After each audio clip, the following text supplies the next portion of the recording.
Por ejemplo, tres preguntas importantes son: ¿cómo se produjeron las lesiones? Cuando el paciente nos relate cómo, nosotros ya podemos identificar el tipo de lesión y saber qué es lo que podemos esperar como pronóstico.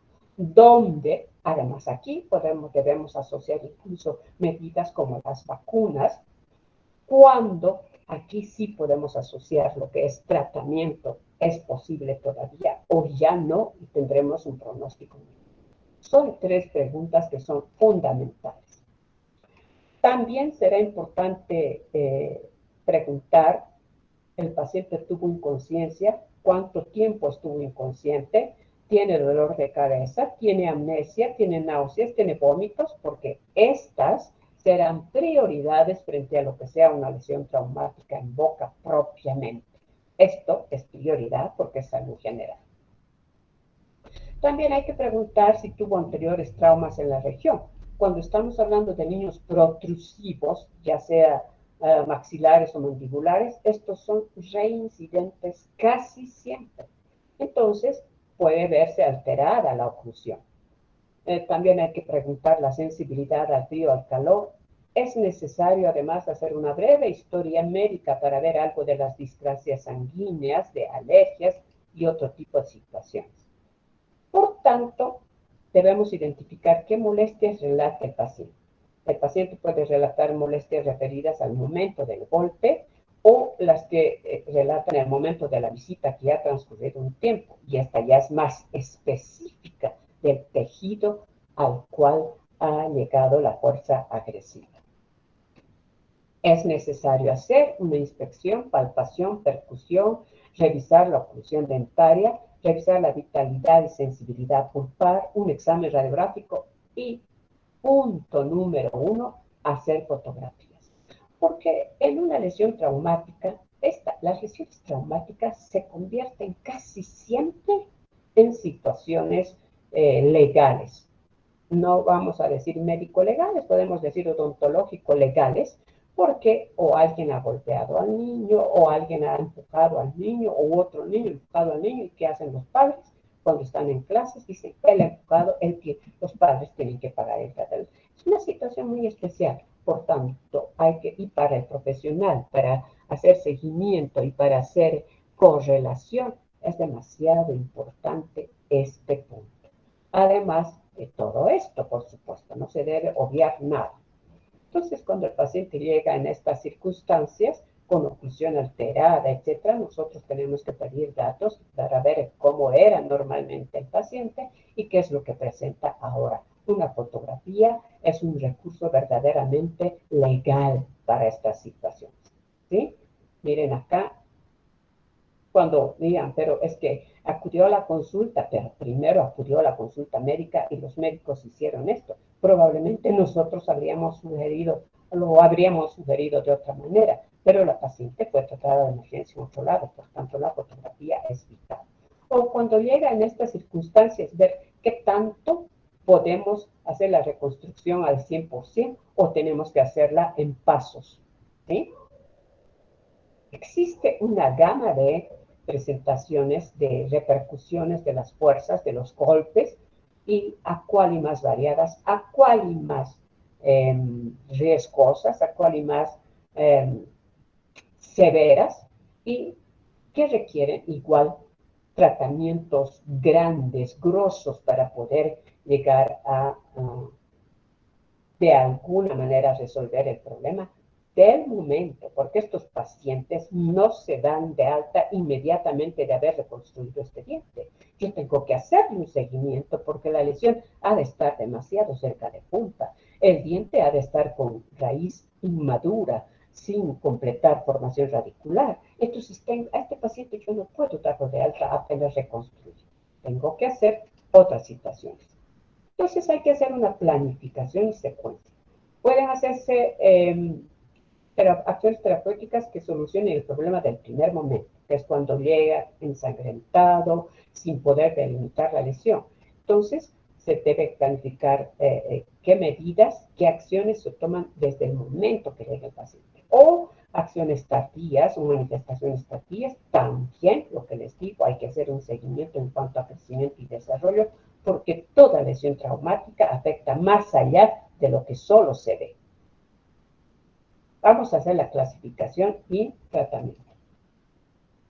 Hay que hacer una planificación y secuencia de tratamiento. Y entonces, en el momento de urgencia, es el tratamiento número 1, que es el tratamiento de urgencia. Es el que se debe hacer el momento de la visita de un traumatizado. ¿Y qué se hace? Además de hacer una limpieza minuciosa de la zona, que no está escrita acá, hay que lavar con suero fisiológico, hay que delimitar las lesiones, y entonces recién se podrá planificar hacer una protección, una ferilización, y esto se determina según el caso que se presente. Después de haber hecho aquel, dejar tranquilo al paciente si necesita medicación, cerrar la medicación, etc., se va al segundo tiempo de tratamiento, que es un tratamiento intermedio, en una cita subsiguiente, de acuerdo a la que planificamos. Y entonces aquí ya hay control de parte de los padres, de parte del niño, de parte del profesional. Todo está relativamente calmado y estamos viendo cómo se está desarrollando la repercusión. Entonces, hay procedimientos que se difieren a una segunda visita porque han aparecido además nuevas situaciones. Entonces, hay que ver, y a la segunda visita, recién trae la radiografía, veremos qué tan formada está, por ejemplo, el ápice radicular, para que nuestra medida sea diferente, lo que es en un niño de 6 a 7 años, en un incisivo central, que lo que es en un niño de 10 a 12 años, el mismo diente. Y por último, el tratamiento tardío. Esta etapa, llamada también de seguimiento, esta es la que les digo que dura mucho tiempo. Puede durar incluso hasta que el paciente complete totalmente de realizar el cambio y más allá, porque las manifestaciones se pueden esperar en tiempo largo. Y entonces incluso se puede llegar a que un adolescente sea sujeto de un implante, se ha sufrido una abulsión, y para eso hay que trabajar en coordinación y en consulta con las personas que ya podrán realizar, por ejemplo, el implante, porque aquel que pierde un diente antero superior queda marcado incluso psicológicamente el paciente, pero de una manera muy negativa. Por tanto, el tratamiento intermedio que se le haga podrá ser una reposición protésica momentánea u otro tipo de situaciones. Entonces vamos a hablar de las clasificaciones, primero de tejidos blandos. Y podemos encontrar 3 tipos de lesiones: la contusión, la abrasión y la laceración. Cuando el paciente acude a la consulta, nosotros debemos identificar. ¿En qué momento identificamos estas lesiones? Cuando estamos haciendo la limpieza de la cavidad, que debe ser cautelosa, minuciosa, con suero fisiológico, intercalando con algún antiséptico suave, como podrá ser una solución diluida de yodo, podrá ser una clorexidina, etc., suavemente, para determinar si se trata de una contusión, una abrasión o una laceración, porque en boca, que es el sistema tan vascularizado, hay demasiado sangrado, puede ser engañoso. Entonces es necesario primero hacer la higiene. Porque la contusión, que es diferente de la confusión, afecta apenas a la submucosa, es decir, que produce una hemorragia interna, la mucosa externa permanece íntegra, pero permite ver la extravasación sanguínea, es decir, que con frecuencia se observan, por ejemplo, los hematomas. No es sangre que drena, que se expulsa. Y por tanto, aquí hay que trabajar seguramente, dependiendo de la magnitud y de la lesión, a veces apenas observando, haciendo lavados externos o también con medicación antiinflamatoria. Y en un paciente podemos observar zonas contusas, zonas con abrasión o zonas directamente con laceración. La abrasión ya es la ruptura de la mucosa acompañada de hemorragia superficial. Estas son lesiones más en superficie que en profundidad y presentan formas y superficies irregulares.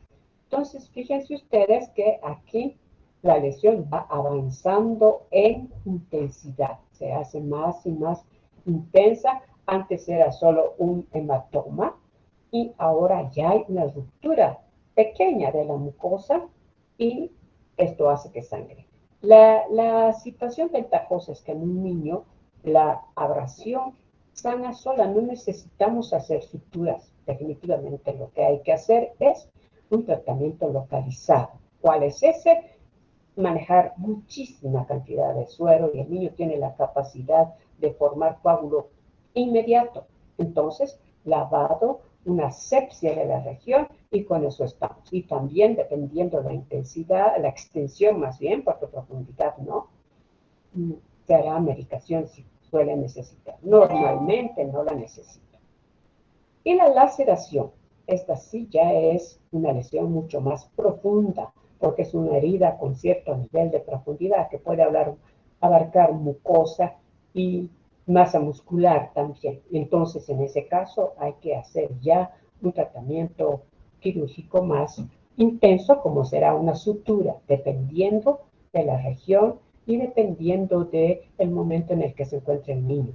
Esto casi siempre se programa en la primera cita, pero después de haber tranquilizado al niño y a los padres y haberse preparado todo para hacer una sutura y hacer seguimiento. Eso es la laceración, que es lo que pasó acá y acá. Aunque acá no es mucosa, el médico hizo una sutura y fíjense aquí, aún teniendo una laceración, el paciente hizo una coagulación en tiempo normal y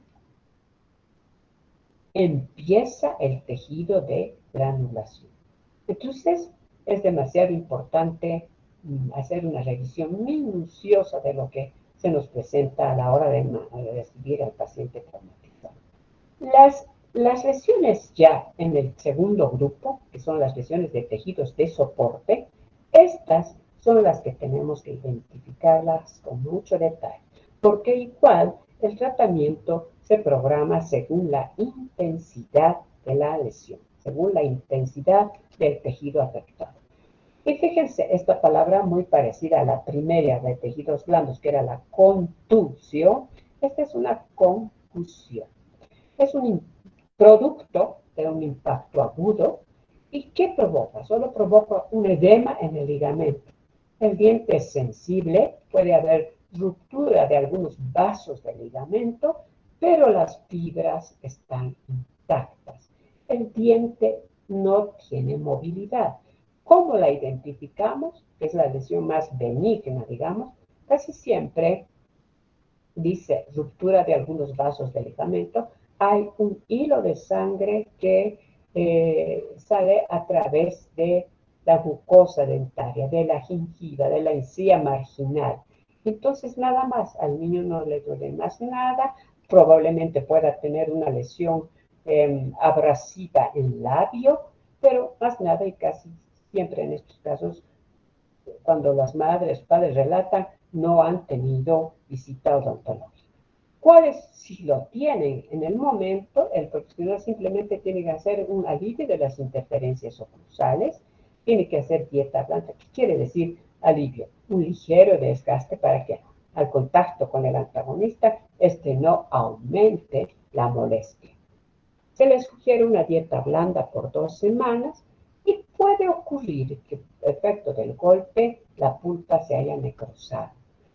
Esta necrosis puede ser momentánea, puede durar un día o dos y luego revertir, porque no existe una noxa que provoque, que desencadene un cuadro ya netamente infeccioso. Entonces simplemente es una extravasación que nosotros la catalogamos como necrosis, pero en realidad no está, sí se revierte.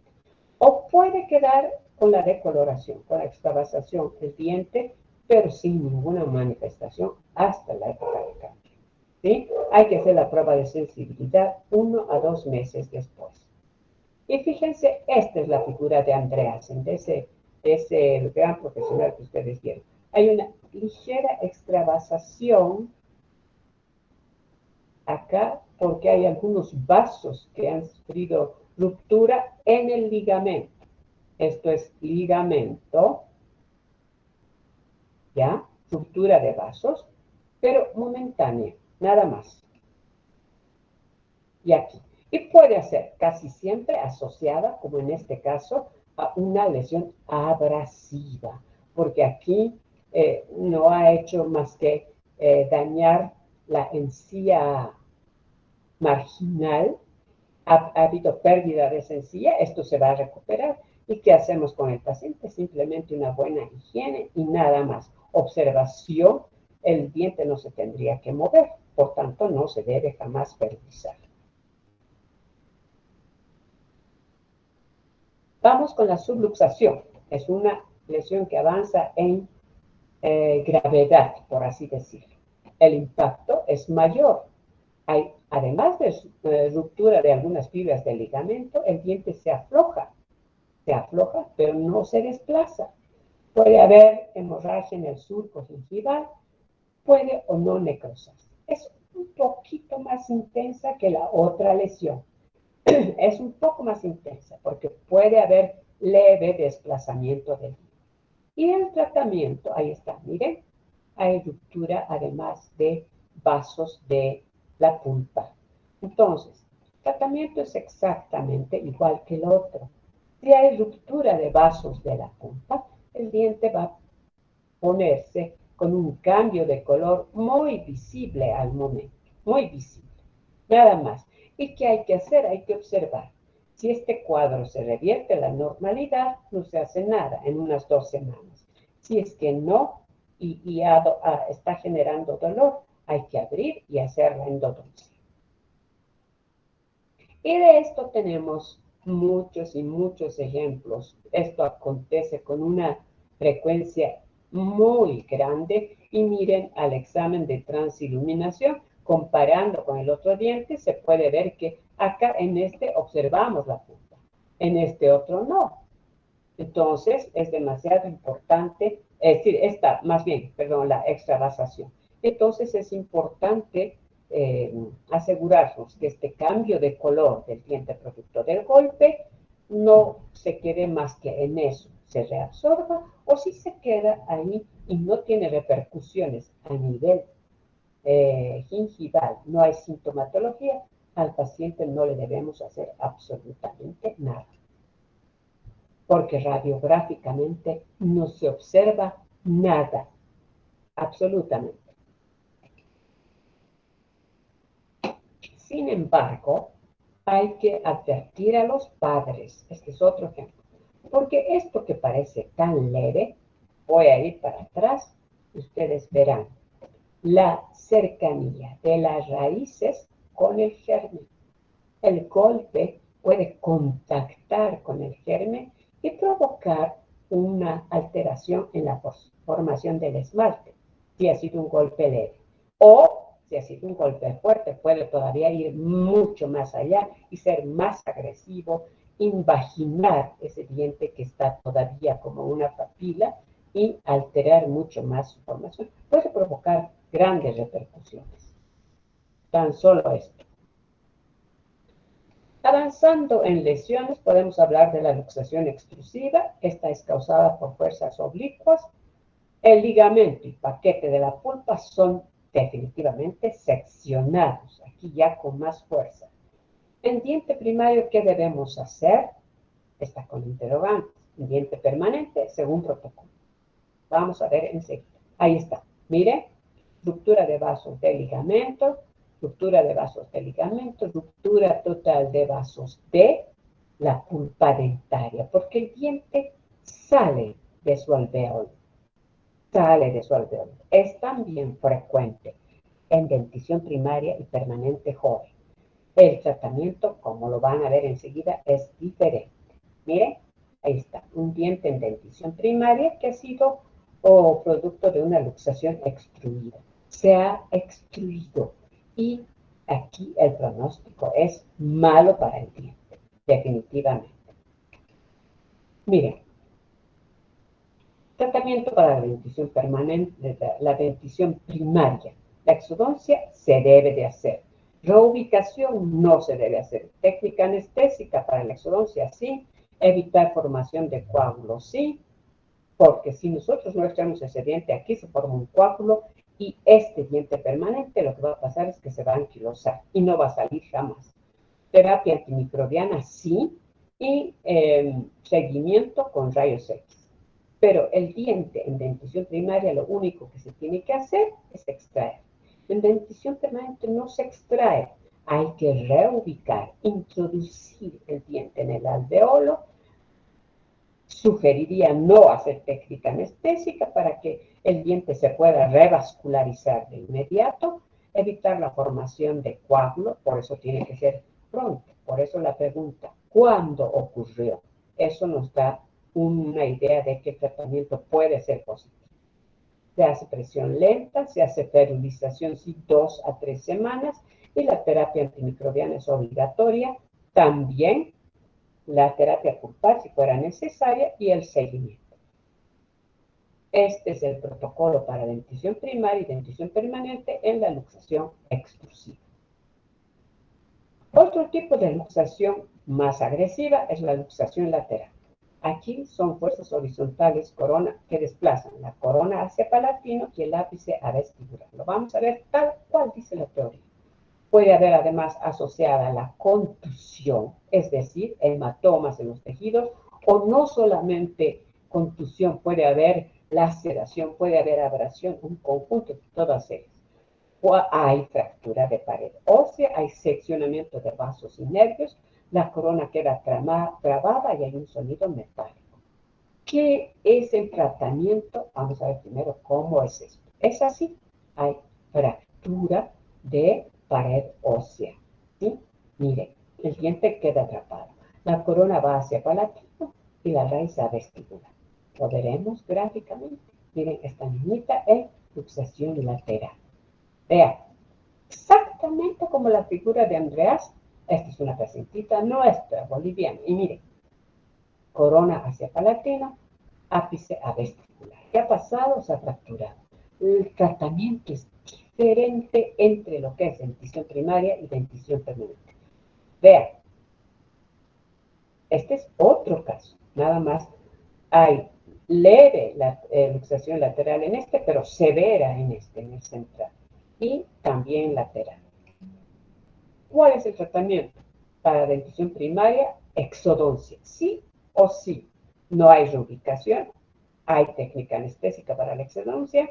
Hay que evitar formar coágulo porque el coágulo es tejido de granulación. ¿Y qué pasa? Porque se debe evitar porque si formamos tejido de granulación cercano al folículo del diente permanente que se está formando, este va a paralizar, va a afectar severamente, por eso hay que actuar de inmediato.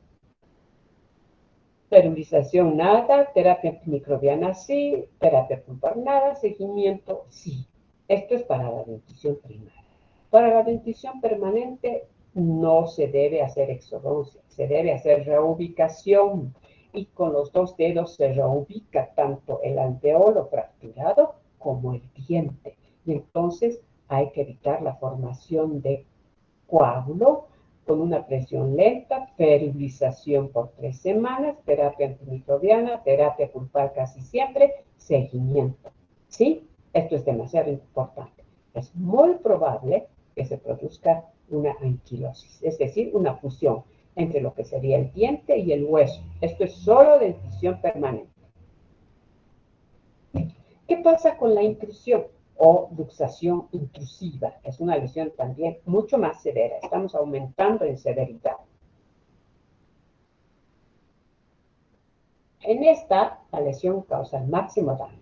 Una fuerza esta vez axial impulsa el diente hacia adentro. El deterioro depende de la edad del paciente. Casi siempre se escucha un sonido metálico. Puede haber reabsorción y anquilosis.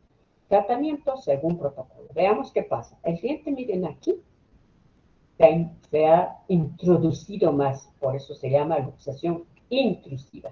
¿Qué ha hecho? Ha roto ligamento, ha roto hueso, aunque sea un poco, y hay ruptura de vasos de la pulpa, hay seccionamiento. Esta es otra de las lesiones muy agresivas. Entonces, ¿cómo hay que tratar? Mire, el diente está aquí adentro, se metió aquí adentro. Es un paciente también nuestro, se metió. Entonces, ¿qué se hace? Este es diente permanente. Vamos a ver, eso es muy bonito. En dentición primaria, este dientito se metió, es un chiquito de 8 meses apenas. ¿Qué hacemos? Dirán ustedes, ¿se puede volver a erupcionar solo? Quizás, pero el daño que ha causado acá es severo. Así que inmediatamente hay que extraer en dentición primaria. En dentición permanente, no. Acá está el protocolo. Primaria, rayos X imprescindible, extracción del diente sí, terapia antimicrobiana sí y control periódico sí. En dentición permanente no. Hay que hacer manejo de tejidos blandos, una radiografía imprescindible, la extracción del diente no se hace, el diente hay que esperar, dependiendo de la edad del paciente y del diente, una reerupción espontánea. ¿Cuándo se espera reerupción espontánea? Cuando el ápice no está formado. Cuando el ápice está formado, es decir, hablemos de un diente 11 que ha sufrido una luxación intrusiva, entonces este niño ya tiene ápice formado, no va a salir solo. Hay que ponerle quirúrgicamente un botón ortodóntico o si acaso un bracket y hacerle una extrusión lenta, suave, paulatina, ya sea con elástico o con un alambre lábil ortodóntico sujeto al interior para que lentamente el diente vaya erupcionando, ¿sí? Pero no se extrae. La erupción ortodóntica guiada se llama esto, ¿sí? Terapia antimicrobiana sí, control periódico sí. Estos son los esquemas de tratamiento para un diente permanente que se pudo introducir dentro. Y siempre viene acompañado de más lesiones, como pueden fijarse ustedes aquí.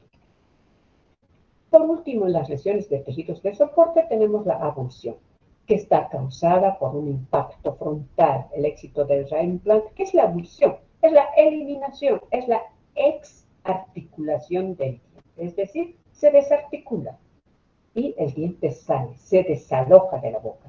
Puede venir el niño con el diente en la mano, la madre con el diente en la mano, o sencillamente producto del golpe, el diente ha ido a dar a cualquier lugar y no se lo encuentre, ¿no es cierto?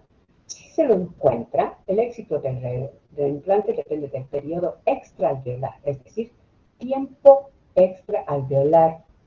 Este TEA nos interesa muchísimo, porque cuando este TEA se convierte en TEAS, quiere decir tiempo extraalveolar seco, que el accidente pudo haber pasado a las 10 de la mañana y el paciente llega a la consulta a las 3 o 4 de la tarde, el tiempo extraalveolar ya es un TEAS.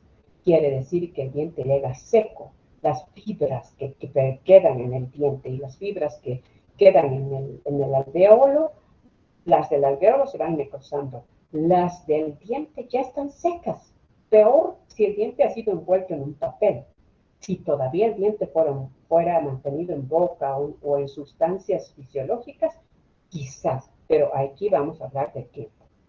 La conservación debe ser necesariamente en medio fisiológico, pero nadie va a un día de campo, a la calle, al colegio con un medio fisiológico, así que casi siempre esta avulsión se convierte en una tragedia, sobre todo cuando hablamos de dentición permanente joven.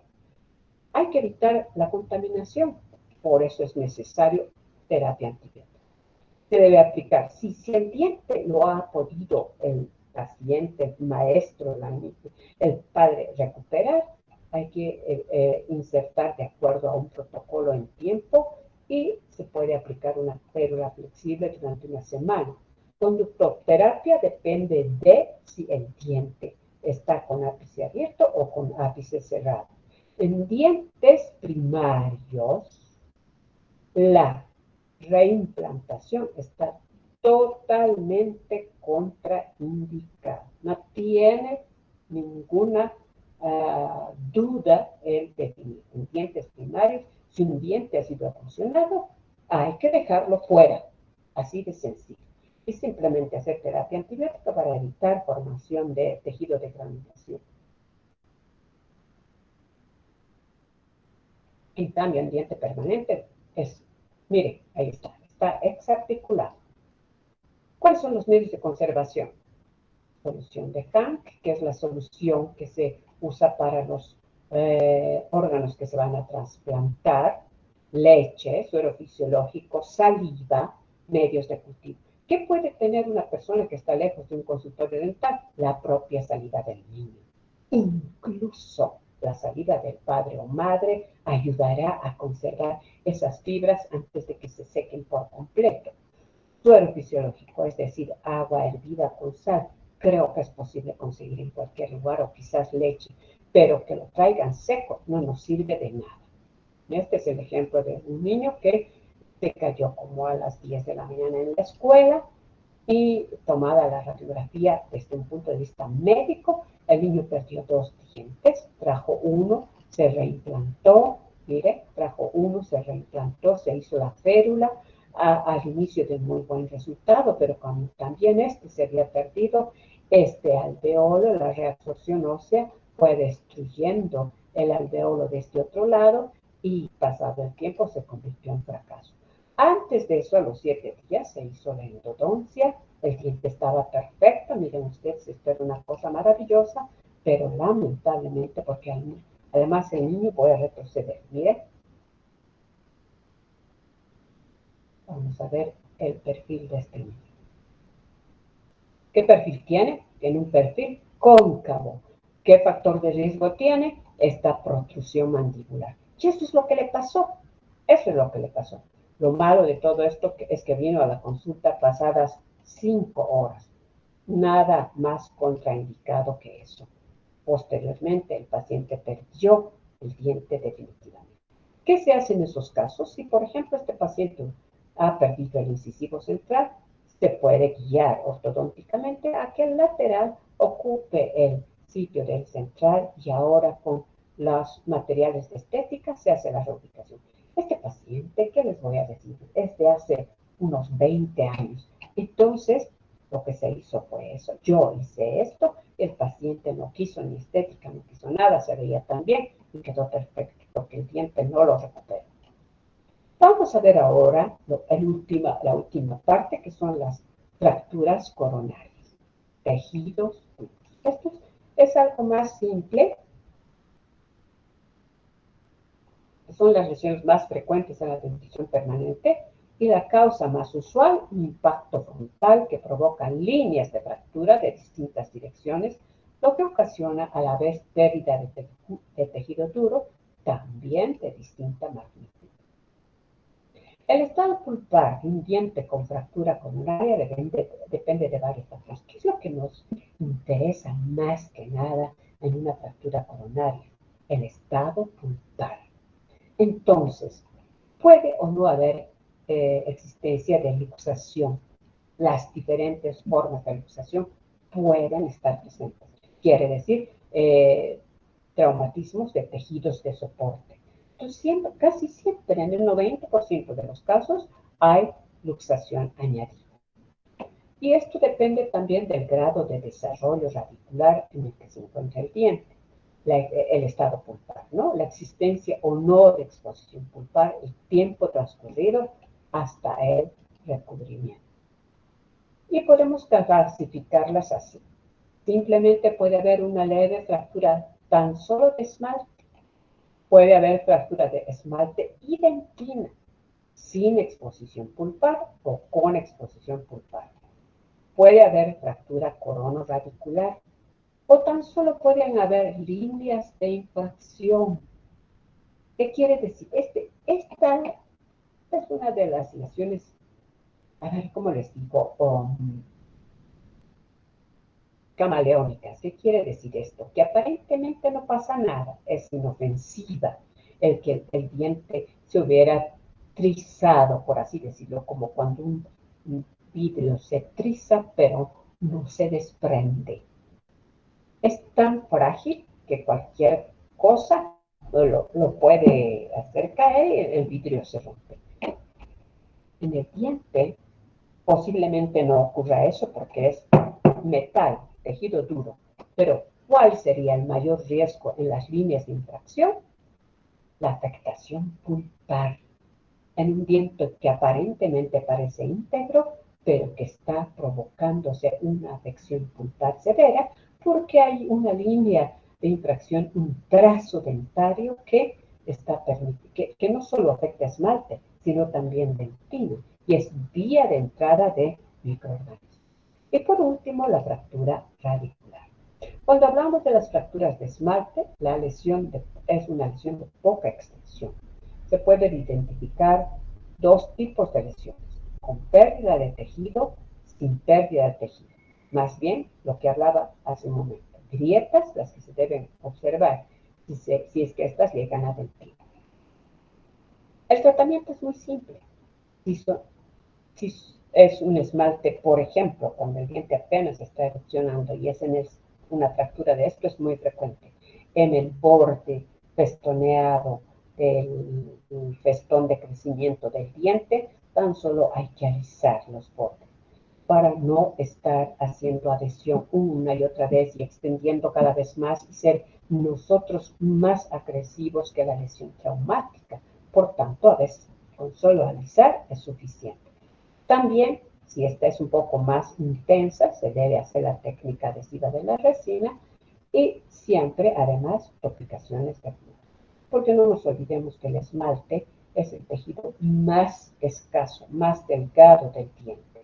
Y por eso no tenemos que ser agresivos para ir extendiendo con nuestro instrumento rotatorio cada vez más y más y más, y hacer más agresión de la que hizo la lesión traumática. ¿Sí? Si se rompe esto así, aquí este diente que tiene tanta actividad de corte en la región anterior, no nos va a retener todavía ningún material que no esté adecuada y debidamente preparado para extenderse hasta aquí. Y no quiere decir necesariamente que la preparación la hagamos hasta aquí. ¿Sí? Es necesario primero alisar, poner flúor y observar. Ese tratamiento que les dije, el de urgencia, el intermedio y el futuro, aplica muy bien aquí. Poner un leve ionómero nos resultará perfecto. Vamos a ver con esta quinita, que fíjense, lo que le pasó fue una laceración severa en labio. No vienen solos, siempre vienen acompañados de algún tipo de lesión en tejido blando o tejido de soporte. Y este diente apenas recién erupcionado con su flor de lis o festón de crecimiento, lo vamos a ver así. Era este, y este diente se fue, porque además se tenía una reabsorción radicular. Ahí está, mire, yo aquí jamás me voy a atrever, este es mi paciente, a hacer una reconstrucción en borde cuando esto ni siquiera ha completado crecimiento. Voy a esperar el crecimiento, mientras tanto puedo ponerle o no, puedo alisar esto, que es lo que hice, y florizar periódicamente para tenerlo en observación cuando el diente ya haya erupcionado por completo y ver la necesidad o no de hacer reconstrucción en un sitio tan particular en cuanto al esfuerzo masticatorio en su acción de corte. ¿Sí? Veo y ponemos un poquito de ionómero de vidrio por palatino, que es donde sufrió mayor agresividad, pero nada más. Cuando las fracturas ya son esmalte y dentina, el tratamiento tiene diferencias. Cuando la pulpa no está expuesta, hay que valorar la proximidad de la misma. El objetivo primario siempre será proteger la pulpa. En muchos casos se indica una restauración provisional. No hagan cosas que no se deben de inmediato porque ustedes están dando las líneas de tratamiento y los padres los juzgarán a ustedes. No hay que olvidarse que toda lesión traumática es un caso legal.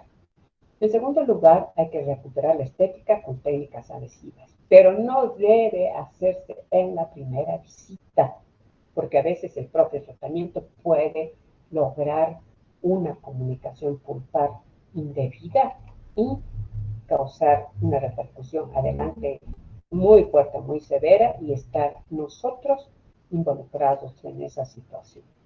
Las lesiones hay que valorarlas con calma, hay que hacer una radiografía. Esta es una piseta tremendamente abierta y miren su lesión. Afecta esmalte y dentina y entonces además tenía subluxación, por eso el sangrado aquí. Aquí sí, porque es diente permanente, se hace una férula, si acaso unas 2 semanas o no más, y para evitar la movilidad dentaria, porque este diente no está con ápice formado, se pone un ionómero durante 2 o 3 semanas y recién se reconstruye. Esta reconstrucción, pese a que estéticamente es definitiva, no es definitiva del todo, porque hay que esperar erupción completa del tamaño de este diente. Y entonces, decir a los padres, más adelante yo revisaré esta reconstrucción y corregiré si es necesario.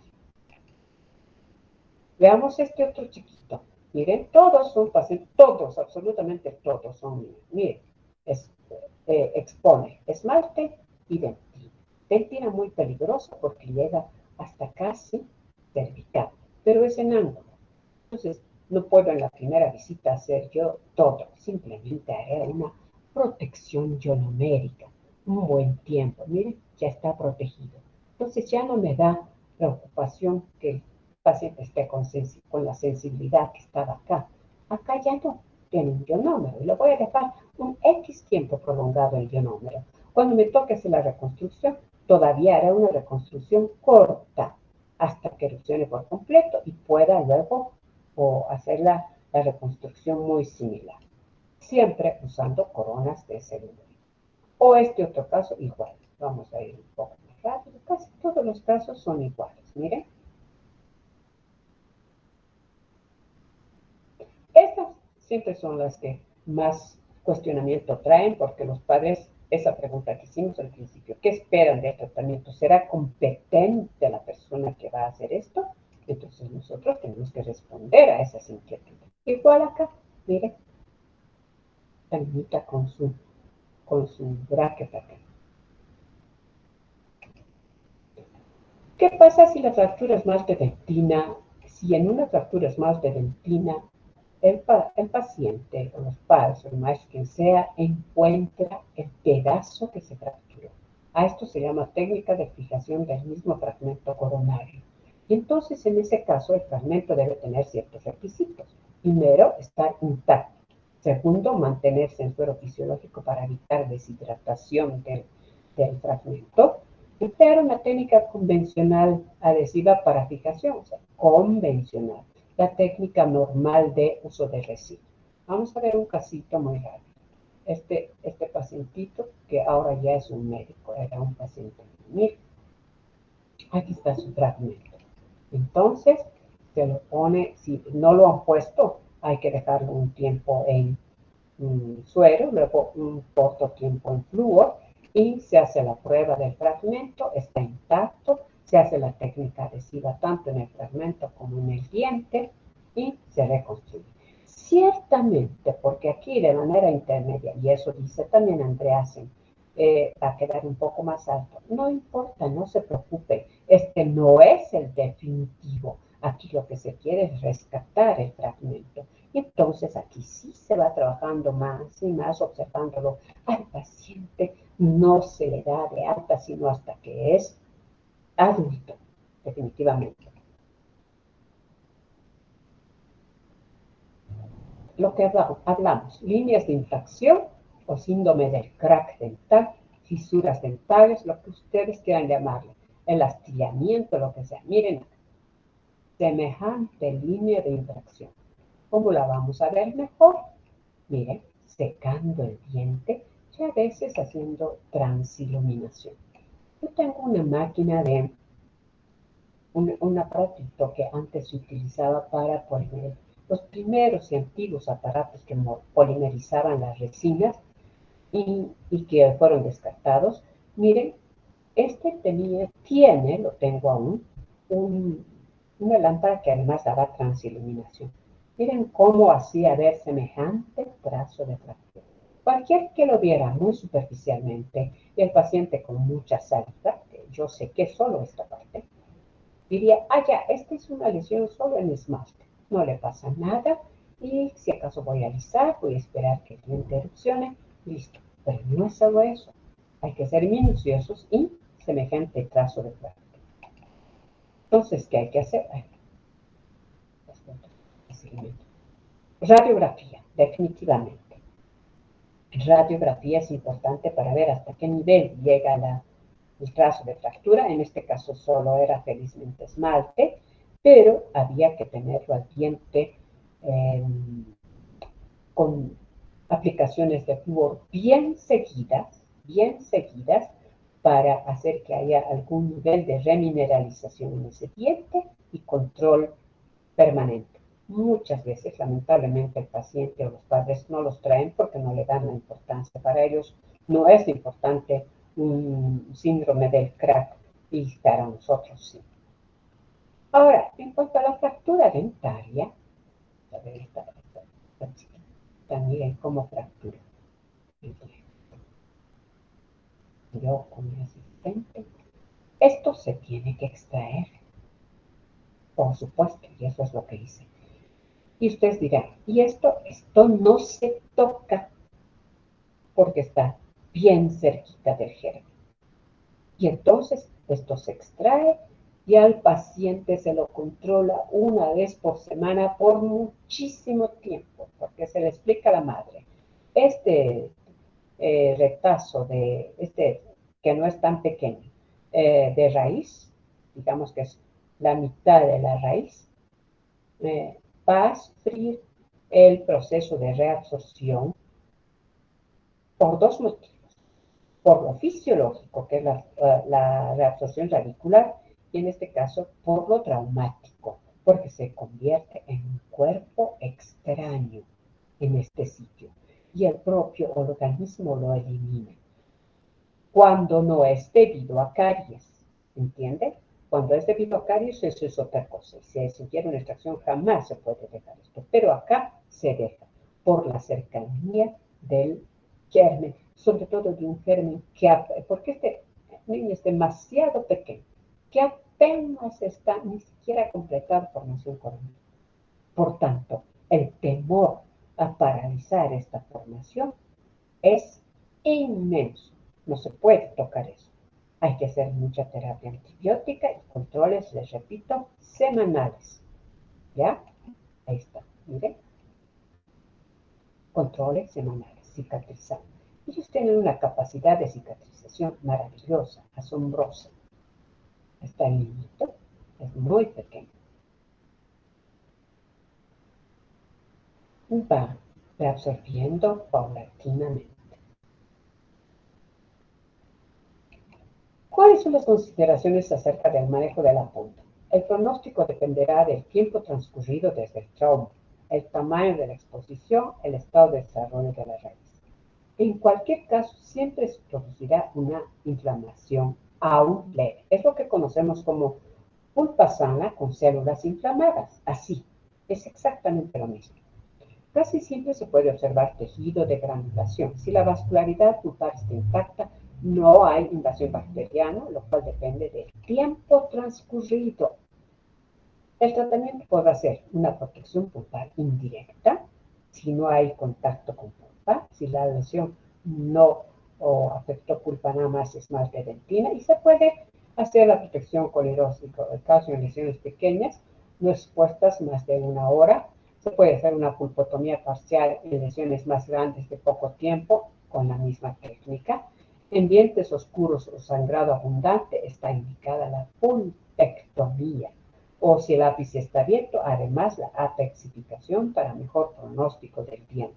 En todos los casos, hay que aislar con dique, hay que usar clorexidina para desinfección continua permanente, y aquí sí, anestesia según la necesidad y la técnica adhesiva. Esto ya es un trauma criminal para estos dos clientes, lamentablemente. ¿Por qué? Porque este niño era demasiado joven, este era un paciente de un estudiante de la facultad que se tuvo que extraer porque ya había provocado un cuadro infeccioso severo. Qué lástima, porque estos dientes eran permanentes. Este es otro caso de la facultad de un estudiante también, que fue manejado por alguien que hace odontología de adultos, e hicieron toda una serie de irregularidades que tuvimos que corregir y ver, mire, cómo venía con un punto. Yo la verdad no sé cómo puede la gente atreverse a manejar cosas que no le competen, que no corresponden. Y volvemos a nuestra estrella de la comedia, del drama, porque lo que le pasó a ese diente que no tiene nada que ver con las matemáticas, lo vamos a ver después. Un tema no considerado en toda su magnitud son las repercusiones a distancia que provocan las diferentes lesiones traumáticas. Esto depende de varios factores. La intensidad de la fuerza, la ubicación de la lesión, el nivel de desarrollo de los tejidos afectados. Las mayores y más severas repercusiones se producen cuando los traumas ocurren en la primera etapa de la infancia, cuando toda la zona oral de los niños se encuentra en pleno proceso de crecimiento y transformación. Por eso es de mucho cuidado que en la historia clínica hagamos esa pregunta. ¿Sufrió algún trauma el niño? Si ha ocurrido en esta etapa tan temprana, casi nunca la madre se acuerda. O si se acuerda y dice, sí se cayó, pero no hubo mayor importancia. Y de pronto, cuando ya estamos cerca de la opción de los permanentes, nos explican el por qué estos vienen alterados. Estas repercusiones pueden ir desde muy leves, medianas, severas y sin posibilidades de solución en algunos casos. Miren esto. Este niño sufrió un trauma, además añadió lesiones de caries y los dientes tomaron esta posición producto del trauma. O puede haber directamente ausencia de un diente, como en este caso la mamá relató que a los 2 años el niño sufrió una pérdida total de los incisivos centrales primarios, pero con un cuadro infeccioso añadido porque nunca fue atendido y provocó un cuadro infeccioso, la lesión en tejidos blandos. El germen detuvo su formación y esta fue la respuesta. Una fatalidad. Lesiones en tejidos blandos. Acá un tema de intrusión. Se sacaron esos dientes. Otro niño con la misma situación. Se sacan los dientes. Entonces, ¿cómo evitamos esta situación? Ustedes dicen, ¿habrá prevención para las lesiones? Por supuesto, apenas hay perfiles preoclusivos, hay que tratar esto ortodónticamente desde muy temprano. Pero además, hay formas de prevenir. Nuestro país, lamentablemente, no. Nosotros somos un país tercermundista en salud y tercermundista en lo que significa prevención. A casi nadie le interesa hacer prevención en odontología y ni siquiera les interesa hacer prevención en caries. Veamos a la gente que trabaja en los centros médicos del gobierno cuando hacen prevención. No la hacen. Y eso daría mucha solución a nuestros pacientes, si no es que se acabaría el ejercicio de la odontología. Peor en lesiones traumáticas. En muchos lugares, por ejemplo, Chile es uno de los países vecinos, Perú es uno de los países vecinos, donde a partir de sus universidades se hacen folletos preventivos muy importantes.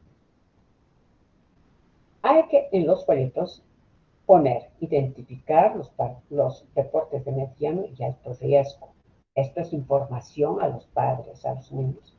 Hay que describir medidas preventivas relacionadas, describir los efectos de las medidas preventivas, información a la comunidad acerca de la importancia de prevenir y tratar el trauma dental, orientar a los padres o los responsables de los niños acerca de las edades más susceptibles, recomendar acerca de las medidas de emergencia más apropiadas a realizar en el momento del trauma, seguir uso de sugerir más bien uso de protectores, igual que lo que usan los boxeadores, ¿no es cierto? Yo les voy a mostrar un folletito. Ahora, miren nuestro diente, siempre dramatizando, hasta en los ojos que le creamos. Bueno, esto no está creado, estas son las lesiones de caries que sufrió este niño. Pues se encuentra un poco de alegría, porque él le sugiere, hagan prevención. ¿No es cierto? Eso es demasiado importante.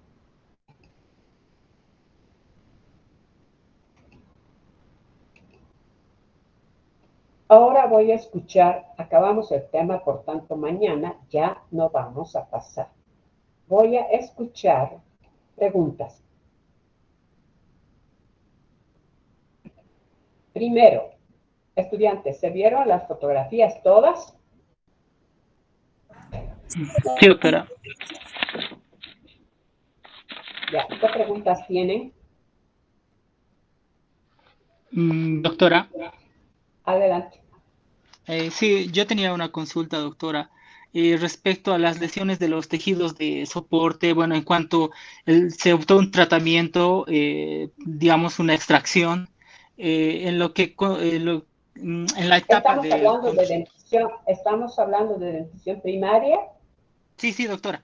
En Ya, cuanto ya se optó por un tratamiento de exodoncia, doctora, en la etapa del control radiográfico primario o periódico, perdón, ¿cada qué tiempo, cada cuánto se debe realizar este y qué aspectos debemos evaluar en esta etapa, doctora? mire, si la extracción fue hecha en momento oportuno, en realidad una sola vez hace falta ahí. El control radiográfico es nomás de acuerdo a la edad del paciente, se hace un control radiográfico, porque la extracción de un diente que ha sufrido, por decirle, una luxación extrusiva, extraemos el diente, hacemos el lavado abundante con suero fisiológico para evitar formación de coágulo, le hacemos el seguimiento al mes al paciente y después ese paciente, o sea, lo que dije al principio, no es un paciente, los pacientes pediátricos no se dan de alta, uno los controla permanentemente.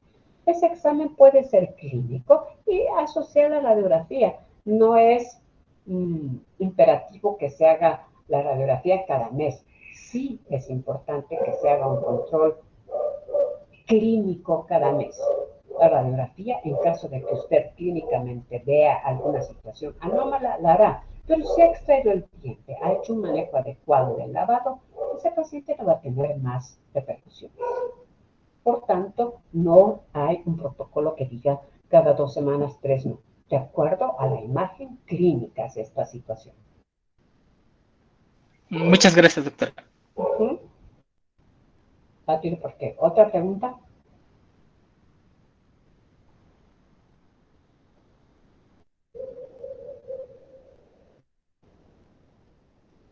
Casi siempre en las familias hay alguien que ha tenido una lesión traumática. Y un estudiante de odontología es el blanco para que pueda ayudar a resolver o cuando menos sugerir las posibilidades de tratamiento o de manejo odontológico.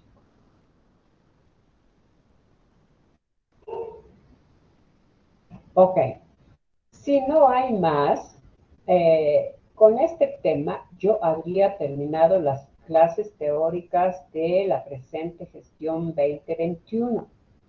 El doctor Silva tiene que entrar también con el último tema y luego darán su examen parcial, que ya me imagino que la representante les ha dicho cuándo es. Ya programamos el último parcial, el primer turno, hasta ahí nada más, no segundo turno. Y nos estamos apresurando porque ustedes tienen un porcentaje de nota ya de los lotes, por tanto, están en condiciones de dar el primer turno. Segundo, no, se programará para el año, pero el primer turno sí. Así que si no tienen más preguntas de ningún tipo, yo mañana le comentaré al doctor que ya terminé la clase y que ustedes pueden, él más bien les dirá cuándo va a dar la clase que le falta. Está bien, doctora, muchas gracias. Está bien, doctora. Bueno, no hay más que decir, ¿no?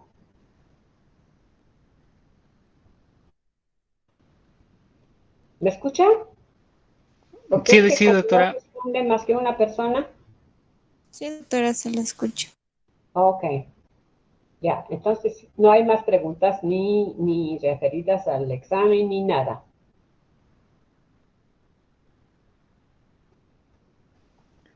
Creo que no, doctora. Bueno, ok.